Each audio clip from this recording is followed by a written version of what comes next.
तो आज हम जिस मामले की तह तक जाने वाले हैं ना, वो क्रिमिनल हिस्ट्री के सबसे डरावने और सबसे ज्यादा डॉक्यूमेंटेड मिस्ट्रीज में से एक है। नॉर्मली क्या होता है, पुलिस इन्वेस्टिगेशन में ठोस सबूत चाहिए होते हैं, कोई इंसान होना चाहिए। लेकिन सोचिए, क्या हो जब कानून का सामना किसी ऐसी चीज से हो जाए जिसका कोई शरीर ही ना हो, कोई फिजिकल फॉर्म ही नहीं। ये जो रिपोर्ट हम देखने वाले हैं ना, ये इसी इम्पॉसिबल सी लगने वाली घटना का एकदम ऑफिशियल पुलिस रिकॉर्ड है। इस पूरी कहानी की शुरुआत होती है रात के ठीक 2:40 पर। एकदम सन्नाटे वाला वक्त। मैड्रिड पुलिस के पास एक इमरजेंसी कॉल आती है।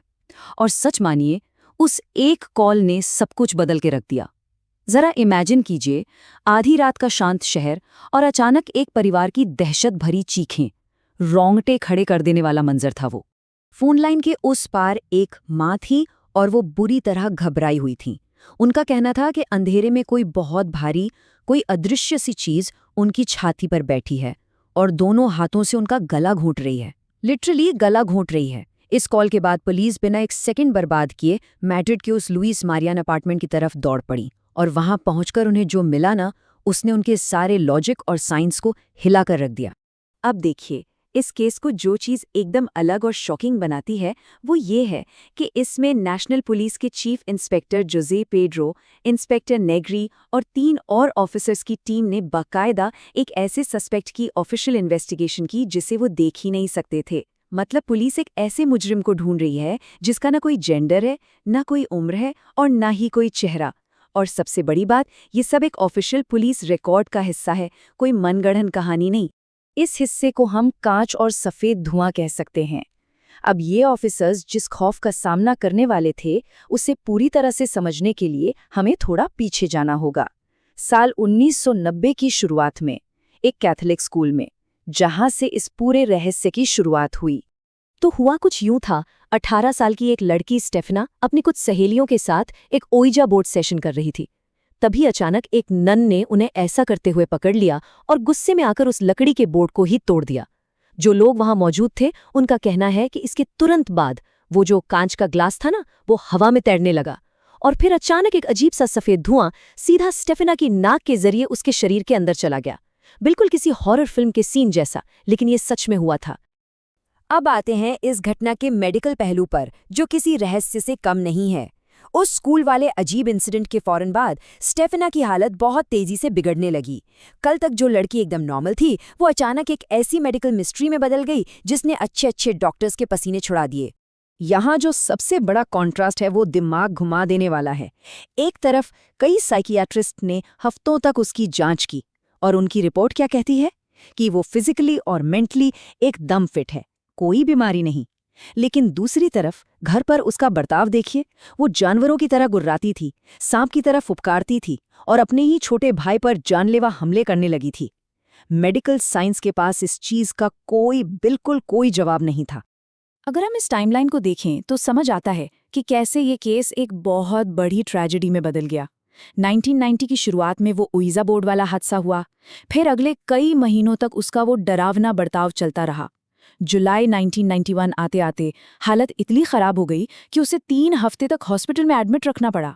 और फिर अगस्त 1991 में बिना किसी मेडिकल रीजन के अचानक हार्ट फेल होने से सिर्फ 18 साल की उम्र में उसकी रहस्यमयी मौत हो गई। खौफनाक घटनाओं की असली शुरुआत तो अब होनी थी। स्टेफिना के दुखद निधन के बाद उसके पेरेंट्स ने उसके कमरे को बिल्कुल वैसा ही छोड़ दिया और बाहर से ताला लगा दिया। लेकिन उन्हें क्या पता था कि असली डरावना खेल तो अभी शुरू होने वाला है। अब इस बात पर गौर कीजिए। एक ऐसा कमरा जो बाहर से भारी फर्नीचर और नट बोल्ट से पूरी तरह सील किया गया है, लेकिन अंदर क्या हो रहा है? बिस्तर की चादरें बुरी तरह बिखरी हुई मिलती हैं। जीसस क्राइस्ट की जो तस्वीर थी वो उल्टी लटकी हुई पाई जाती है। बंद कमरे के अंदर एकदम बर्फीली हवाएं चलती हैं। दीवारों पर किसी के नाखूनों से खुरचने के एकदम ताज़े निशान मिलते हैं। और तो और रात के सन्नाटे में मम्मा मम्मा पुकारती हुई दर्द भरी आवाजें आती हैं। साइंटिफिकली ऐसा होना पूरी तरह से इम्पॉसिबल है। और ये डर तब अपनी पीक पर पहुंच गया जब एक दिन स्टेफना की फ्रेम की हुई एक फोटो अचानक फर्श पर गिर गई। उसके पिता ने जैसे ही उसे उठाने की कोशिश की, उन्होंने अपनी आंखों के सामने जो देखा वो रूह कंपा देने वाला था। कांच के अंदर मौजूद फोटो में सिर्फ और सिर्फ स्टेफना के चेहरे पर आग लग गई। आग धू धू कर जल रही थी। लेकिन सबसे शॉकिंग बात, वो जो लकड़ी का फ्रेम था ना, उसे एक खरोच तक नहीं आई। वो बिल्कुल सेफ था। अब हम वापस आते हैं पुलिस इन्वेस्टिगेशन पर। परिवार इसी बेबसी और खौफ में था जिसकी वजह से उन्हें उस रात 2:40 पर पुलिस को कॉल करना पड़ा। जब वो 5 नेशनल पुलिस ऑफिसर्स उस लुइस मैरियान अपार्टमेंट में घुसे तो उन्हें अंदाजा भी नहीं था कि वो किसी आम क्राइम सीन पर नहीं बल्कि एक पैरानॉर्मल मिस्ट्री के सेंटर में कदम रख रहे हैं। तो यहाँ एक बहुत बड़ा सवाल खड़ा होता है। एक पुलिस टीम जो पूरी तरह से ट्रेंड है, हथियारों से लैस है, जो सिर्फ फैक्ट्स और लॉजिक पर काम करती है, वो एक ऐसे माहौल को कैसे प्रोसेस करेगी जहां फिजिक्स के नियम अचानक काम करना बंद कर दें? उनके सामने जो हो रहा था, उन्हें उस पर यकीन करना ही पड़ा, भले ही वो कितना भी इम्पॉसिबल क्यों ना लग रहा हो। और हाँ, पुलिस ने सिर्फ कहानियां नहीं सुनी, उन्होंने इन घटनाओं को बाकायदा अपनी ऑफिशियल रिपोर्ट में दर्ज किया, क्योंकि उन्होंने ये सब अपनी आंखों से देखा था। बाहर मौसम एकदम शांत था, लेकिन कमरे के अंदर हवा इतनी ठंडी थी कि हड्डियां कंपा दे। उन्होंने देखा कि कुंडी लगा हुआ दरवाजा उनके सामने अपने आप झटके से खुल गया, तस्वीरें पलट गई, और सबसे भयानक पल, जब उन्होंने स्टीफाना के छोटे भाई को किसी अनदेखी ताकत के जरिए हवा में उछलकर एक बिस्तर से दूसरे बिस्तर पर फुटबॉल की तरह गिरते हुए देखा। ये सब उनके ऑफिशियल रिकॉर्ड में दर्ज है। बचाव और परिणाम। अब आप खुद सोचिए, एक ऐसी सिचुएशन जहां पुलिस अपनी आंखों के सामने सबूत देख रही है, लेकिन कोई फिजिकल सस्पेक्ट है ही नहीं जिसे वो हथकड़ी लगा सके। वो पूरी तरह से हेल्पलेस थे। भाई, कानून की किसी किताब में भूत प्रेत या किसी अनदेखी ताकत से लड़ने का तरीका थोड़ी लिखा होता है। जैसा कि आप इस टेबल में देख सकते हैं, पुलिस ने अगले 20-30 दिनों तक उस अपार्टमेंट की बहुत बारीकी से जांच की, पड़ोसियों से पूछताछ की, हर एंगल चेक किया। लेकिन जब कोई भी ह्यूमन सस्पेक्ट नहीं मिला, तो पुलिस चीफ की फाइनल और ऑफिशियल रिकमेंडेशन क्या थी पता है? उन्होंने साफ कह दिया कि परिवार अपनी जान बचाने के लिए तुरंत इसी वक्त वो घर हमेशा के लिए खाली कर दे। और यकीन मानिए, इस फैसले का जो रिजल्ट आया वो हैरान करने वाला था। जैसे ही उस परिवार ने वो लुइस मारियान अपार्टमेंट छोड़ा और मैड्रिड में ही दूसरी जगह शिफ्ट हुए, वो सारी खौफनाक घटनाएं उसी दिन, उसी पल हमेशा के लिए बंद हो गईं। दशकों बीत गए हैं, लेकिन उस परिवार को फिर कभी ऐसी किसी पैरानॉर्मल चीज का सामना नहीं करना पड़ा।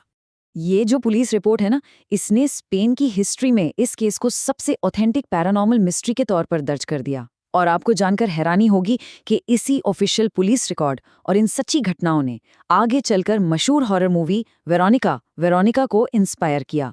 वही फिल्म जिसके बारे में कहा जाता है कि बहुत से लोग उसे आज भी पूरा नहीं देख पाते। आज का हमारा ये विश्लेषण इसी एक बेचैन कर देने वाले सवाल पर रुकता है। अगर मॉडर्न मेडिकल साइंस कोई बीमारी नहीं पकड़ पाई और वेल ट्रेन्ड पुलिस किसी सस्पेक्ट को नहीं ढूंढ पाई, तो उस लुइस मारियन अपार्टमेंट में आखिर ऐसा क्या था जो इतने वक्त तक खौफ फैलाता रहा? हमारी साइंस और लॉजिक की सीमाएं कहाँ खत्म होती हैं? ये एक ऐसा रहस्य है जिसका जवाब आज भी उस खाली अपार्टमेंट की दीवारों में कहीं दफन है।